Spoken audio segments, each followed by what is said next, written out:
On the evening of September 16, 1890, a French inventor named Louis Le Prince boarded a train in Dijon bound for Paris. His brother Albert walked him to the station and watched him get on. The train had no scheduled stops between Dijon and Paris. Louis Le Prince never arrived. No one on that train ever recalled seeing him. No trace of him, his luggage, or his belongings was ever found, not on the train, not along the tracks, not anywhere. French police investigated. Scotland Yard investigated. Neither found so much as a scrap of evidence explaining what happened to a 50-year-old man who vanished, in full view of witnesses, on a train with nowhere to get off. That alone would be a strange enough story. But Louis Le Prince wasn't just any passenger. 2 years earlier, in a garden in Leeds, England, he had done something no one else on earth had done before him. He had captured moving pictures on film, years before Thomas Edison would claim to have invented the same thing. And at the exact moment he vanished, he was on his way to New York to show the world what he had built. He disappeared just before he could prove, publicly and irrefutably, that he got there first. This is his story. Louis Aimé Augustin Le Prince was born on August 28, 1841, in Metz, France. His father was an artillery captain and a personal friend of Louis Daguerre, one of the founding figures of photography itself. So from childhood, Le Prince grew up around a man who had helped invent the idea of capturing a fixed image of the world. It's not hard to imagine where some of his obsessions came from. He was educated properly and seriously. His baccalaureate from the Lycée Saint-Louis in Paris, then university study in physics and chemistry, first in Paris, then in Bonn, then in Leipzig. He wasn't a hobbyist, tinkering in a shed. He was formally trained in exactly the kind of optics and chemistry that would, decades later, make motion pictures possible. In 1866, at 25, Le Prince moved to Leeds in the north of England and joined an engineering and brassworking firm called Whitley Partners. 3 years later, he married Elizabeth Whitley, the daughter of the firm's owner and an accomplished artist in her own right. Together in 1874, the couple founded the Leeds Technical School of Art, teaching applied art and design. By most outward measures, Le Prince had built a comfortable, respectable life. A trained scientist, a family man, an educator, settled in an English industrial city with a wife and children. By several accounts, part of what pulled Le Prince toward motion pictures in the first place was something almost recreational. He and Elizabeth were both drawn to the popular visual spectacles of the era, magic lantern shows, early projection entertainments, the optical toys and illusions that Victorian audiences found genuinely magical. It's a detail worth holding on to. The man who would go on to invent the basic mechanism of cinema wasn't approaching the problem purely as an engineer chasing a patent. He and his wife shared a fascination with the idea of pictures that seemed to move. Years before he had any idea how to actually build a machine that could make that happen, what he was doing in private, in his workshop, was something else entirely. Through the 1880s, Le Prince became consumed by a single technical problem: how to capture a sequence of images fast enough and play them back smoothly enough to create the illusion of motion. This wasn't a new dream.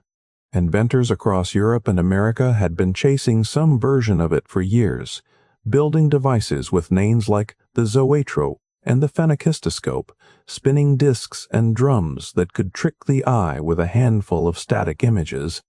But none of them had done what Le Prince was after: recording continuous, real-world motion onto a single strip of film and projecting it back. In 1886, he built a camera with 16 separate lenses arranged to fire in rapid succession, essentially 16 still cameras working together to approximate a single motion sequence. He applied for an American patent on that device on November 2, 1886, and received it at the start of 1888. A British patent followed on November 16th of that same year. It was a genuinely inventive machine, but it was also, in its own way, a stepping stone. 16 lenses meant 16 slightly different vantage points, 16 slightly different images to reconcile. It worked in the sense that it produced something like the illusion of motion, but it wasn't the clean, unified answer the prince was chasing. So he kept building.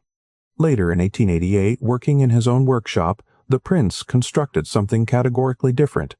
A single-lens camera, using one continuous strip of paper negative film, developed for him by George Eastman's company, and a mechanism to advance that film past the lens at a steady mechanical rate, roughly 12 frames every second. One lens, one strip of film, one continuous, coherent sequence of images captured by a single machine, the way every movie camera that came after his would work.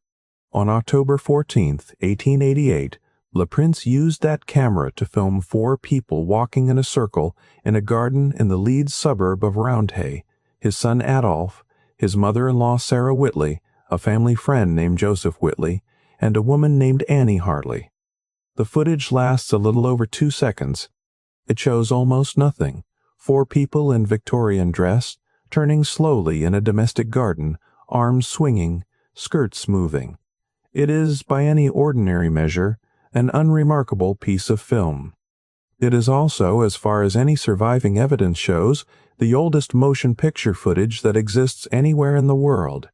Guinness World Records has formally recognized it as such. Modern film historians refer to it by the same name. Contemporary sources used the Roundhay Garden Scene. There's a detail in that footage that historians didn't fully appreciate for over a century, and it's worth sitting with. Sarah Whitley, Le Prince's mother-in-law, appears in that garden scene.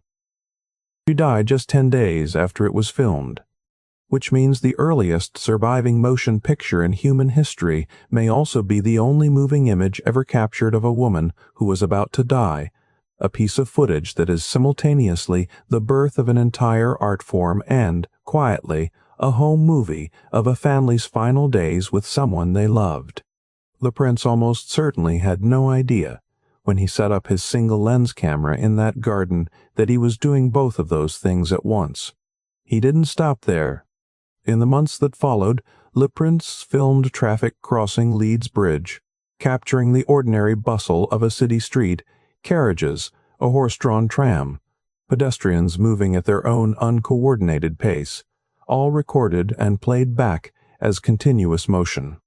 It's a genuinely remarkable piece of footage for 1888, arguably more technically ambitious than the garden scene, because it required his equipment to hold together and function reliably out in the real uncontrolled world, not in a private garden he could stage and control.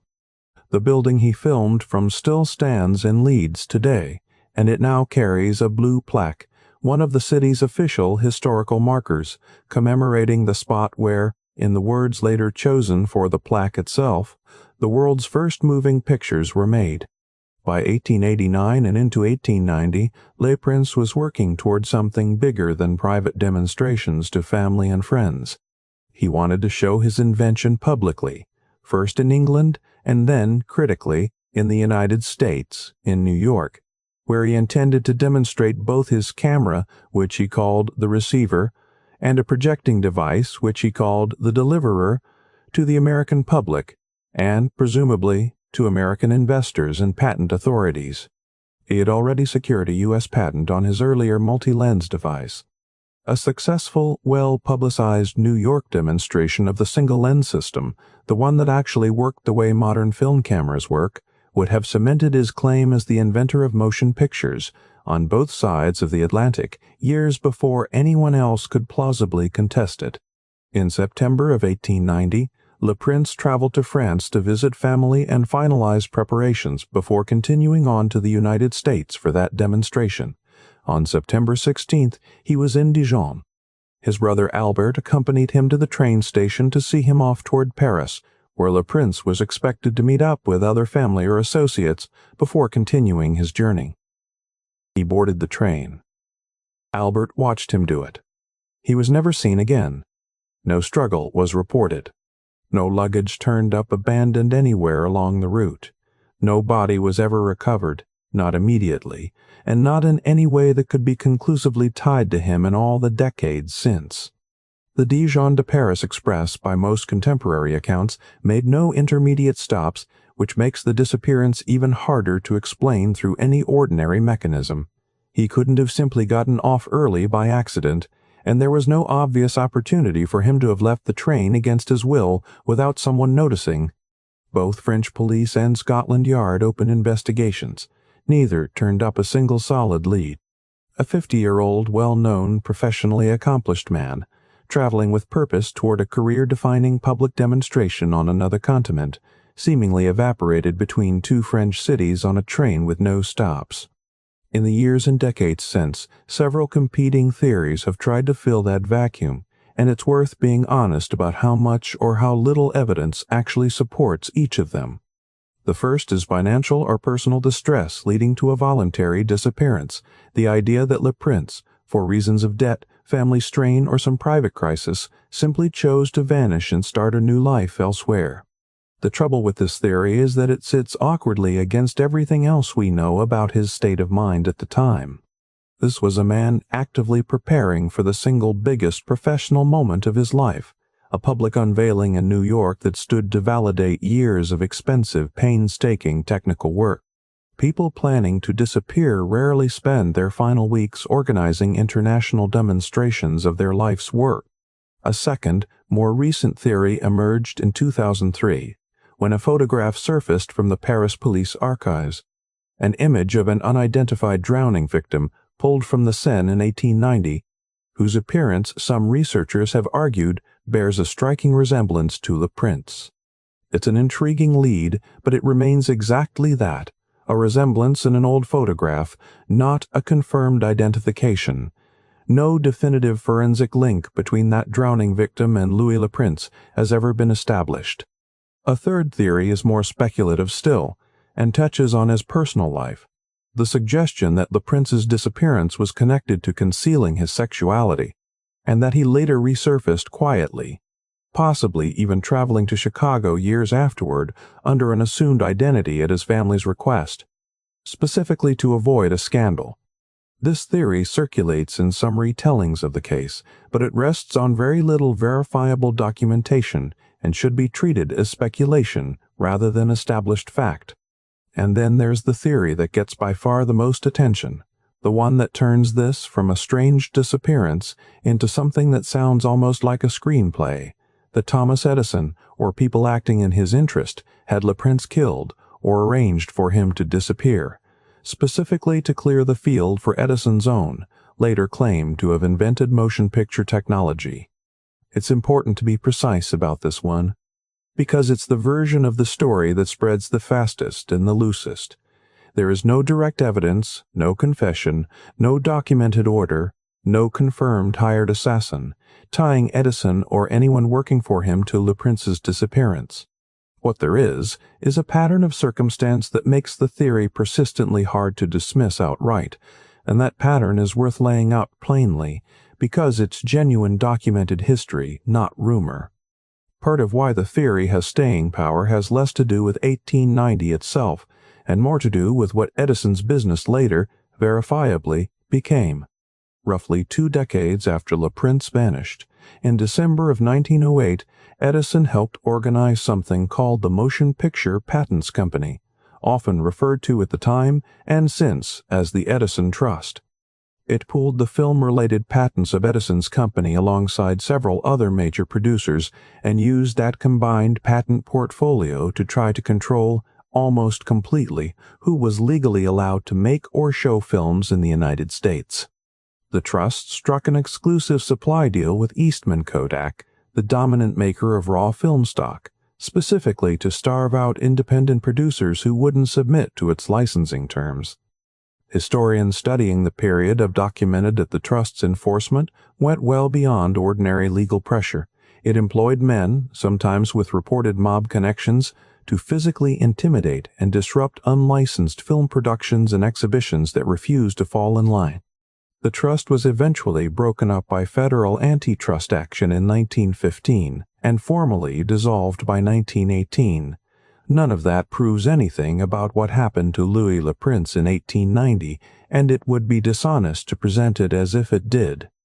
The trust didn't exist yet when he disappeared. and no evidence connects its later well-documented tactics to his case specifically. But it does establish, as a matter of plain historical record rather than speculation, that the man who came to be publicly credited as the inventor of motion pictures was, within his own lifetime, willing to use aggressive and sometimes physically intimidating methods to protect his claim to that industry. That's the context people are reaching for, when the Edison theory won't quite go away, even without a single piece of direct evidence tying him to a disappearance nearly 20 years earlier.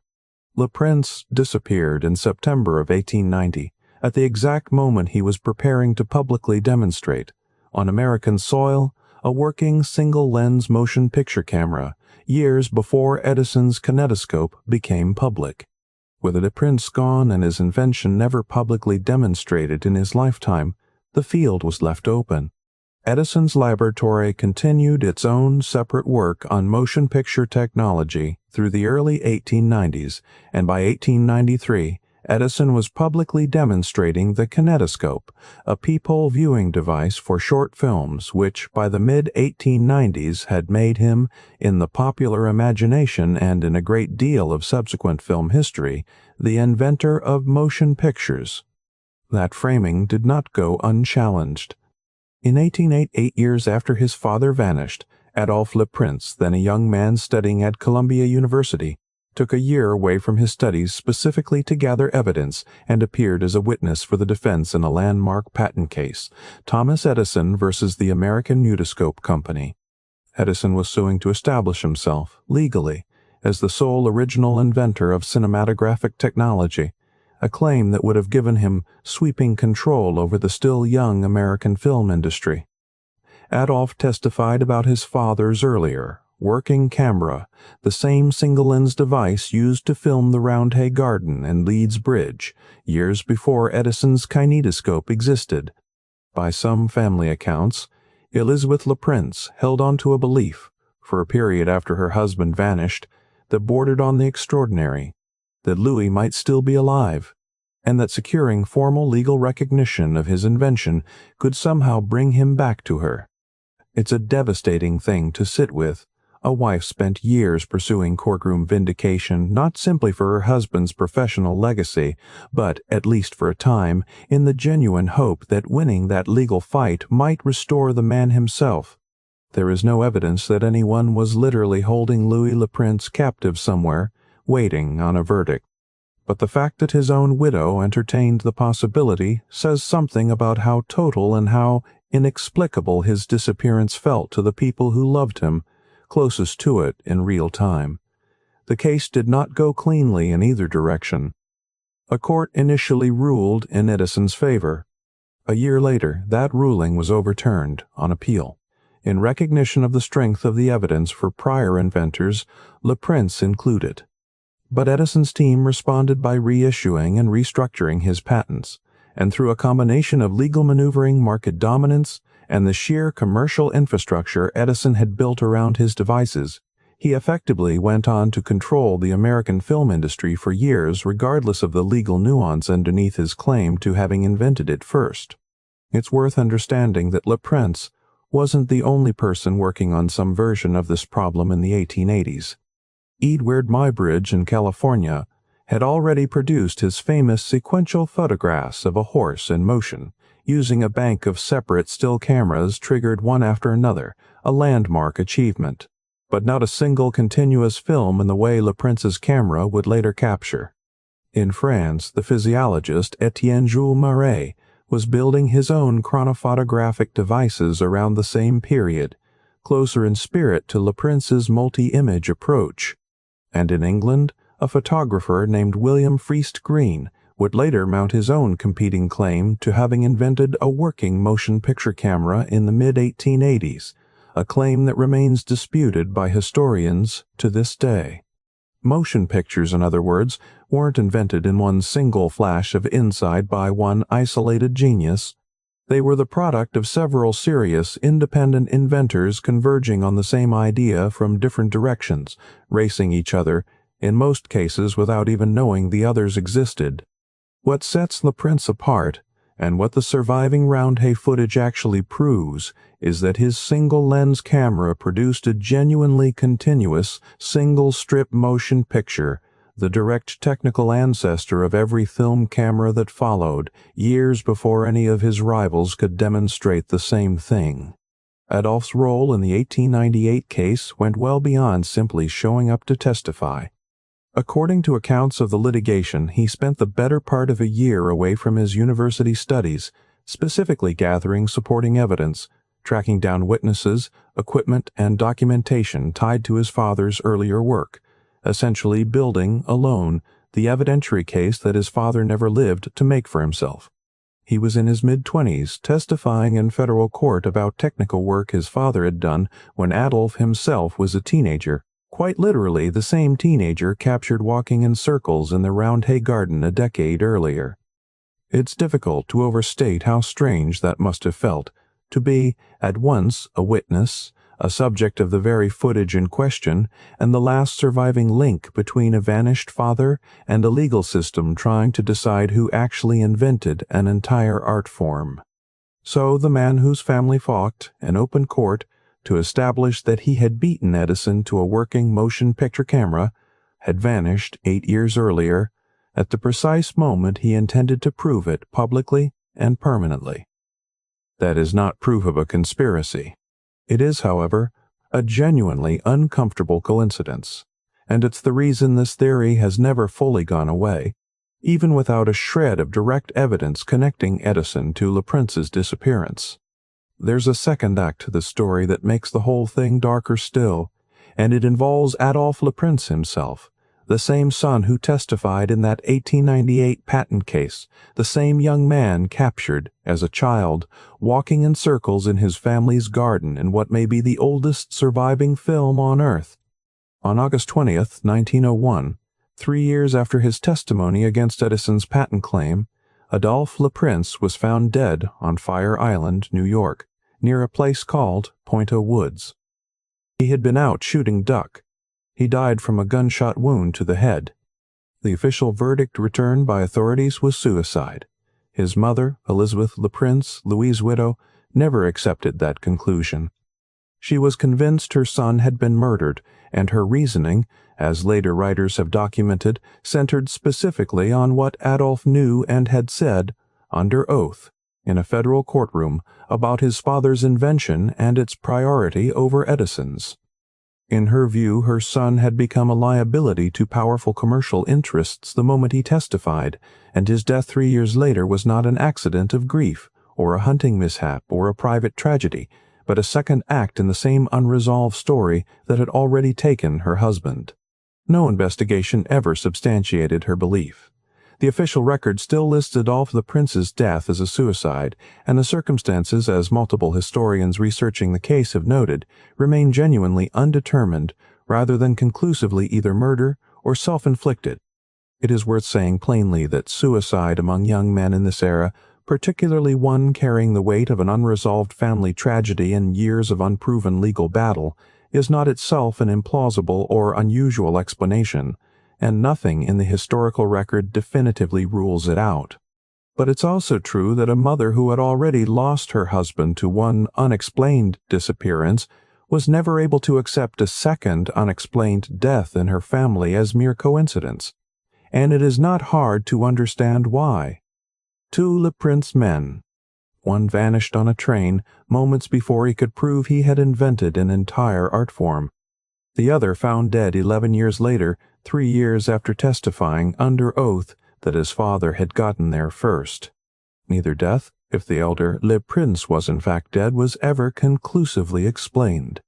Elizabeth LePrince spent decades afterward trying to secure her husband's place in history, working to ensure that Louis LePrince's name and his footage weren't simply erased by the momentum of Edison's commercial success and the story Edison's own publicity machine told about the birth of cinema. It was slow, uphill work, fighting against a narrative that had already calcified in the public imagination by the time she was trying to correct it. Modern film historians and institutions have gradually caught up with her. The Roundhay Garden Scene is now formally recognized, including by Guinness World Records, As the oldest surviving motion picture footage in existence, Le Prince's surviving camera and equipment are preserved and exhibited by the Science Museum Group in the United Kingdom.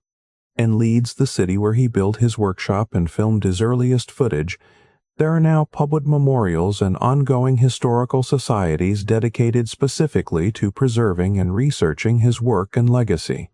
The story of the first movie has, slowly over more than a century, been rewritten to include his name, even if it took that long, and even if most people who've heard of Thomas Edison have never heard of Louis Le Prince at all. What remains is the part that no institution, no patent ruling, no posthumous recognition has ever been able to resolve. A man built, in a workshop in northern England, the basic working template for an entire art form that would go on to define the 20th century.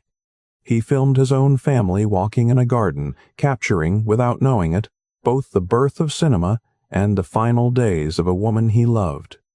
He built a second camera, filmed a city street doing nothing more dramatic than existing, and prepared to show the world what he'd done. And then, on a train with no stops, surrounded by witnesses at both ends of the journey, he disappeared so completely that not one physical trace of him was ever found again. His son spent his own short life trying to correct the record. His father never got to speak for himself. And then his son died too, under circumstances his own mother never believed were as simple as they were officially recorded. There's a particular strangeness in how thoroughly Le Prince disappeared not just from a train platform but from popular memory itself, for the better part of a century afterward. Most people who grew up learning any version of film history learned it with Edison or the Lumiere brothers in France at the center of the story. Le Prince's name, when it appeared at all, tended to show up as a footnote, an asterisk, some historians argue aside rather than the founding chapter it arguably deserved to be. That's not really a mystery in the same sense as his disappearance. It's simply what tends to happen when the person who wins the commercial and cultural fight gets to write the history, and the person who vanished before he could defend his own claim does not. Edison built a company, a brand, and eventually an entire industry structure around motion pictures. Le Prince built a camera, filmed 2 remarkable pieces of footage, and then was gone before he ever got the chance to build anything else. It also helps to sit for a moment with just how solitary Le Prince's final, unwitnessed stretch of the journey actually was.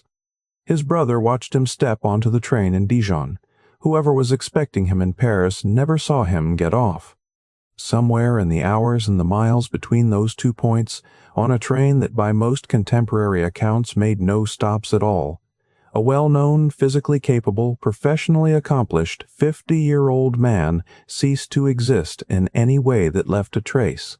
No one has ever offered a fully satisfying account of how that's mechanically possible on a non-stop express train, which is precisely why the case still gets discussed, seriously, more than 130 years later, by historians who have no interest whatsoever in conspiracy theories and every interest in getting the facts right.